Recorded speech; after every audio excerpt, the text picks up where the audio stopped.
Plano mo bang bumili ng truck pero hindi mo alam kung anong klaseng truck ang bibilin mo? Sige, pag-usapan natin yan. Kung ano ba yung mga dapat mong i-consider kapag bibili ka ng isang truck. First, ano ba yung purpose ng pagbili mo ng truck? Kung pang-negosyo ba siya, pang-construction ba siya, o pang-deliver ba siya? Second is payload capacity. As a business owner, dapat may idea ka din kung gaano ba kadami o gaano ba kabigat yung ikakarga mo sa bibilin mong truck. Kagaya nitong Isuzu Travis natin. Ang Isuzu Travis ay may payload capacity na 1,600 kilograms. Dapat hanggang dun lang o sakto lang yung ikakarga mong produkto doon. Or kung ang kailangan mo naman ay mas mataas sa 1,600 kilograms, mag-upgrade na tayo ng truck. Pwede yung Isuzu QLR natin.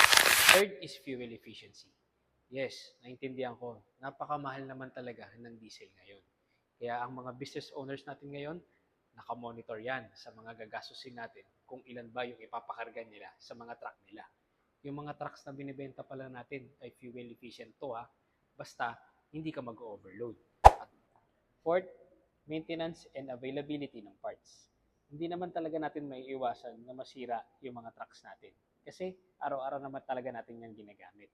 Pero hindi nyo ba alam na laging available ang parts ng binibenta nating mga trucks? At hindi sasakit ang ulo mo dito. Kasi pag nasira yan, right away, may parts na available dyan. Lastly, body type. Dapat alam mo kung ano yung body type ng bibilin mong truck.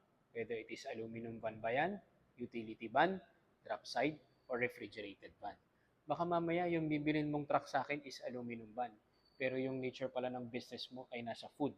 Dapat may lamig siya. Dapat refrigerated van ang bibilin mo sa akin. Oh, nagustuhan mo ba yung tip ko sa'yo kung paano ka bibili ng truck? Kung nagustuhan mo, paki-like and follow mo na rin yung aking TikTok account. Meron din akong Facebook or pwede mo rin itong i-share itong video ko sa mga kamag-anak o kaibigan mo na may planong bumili ng truck.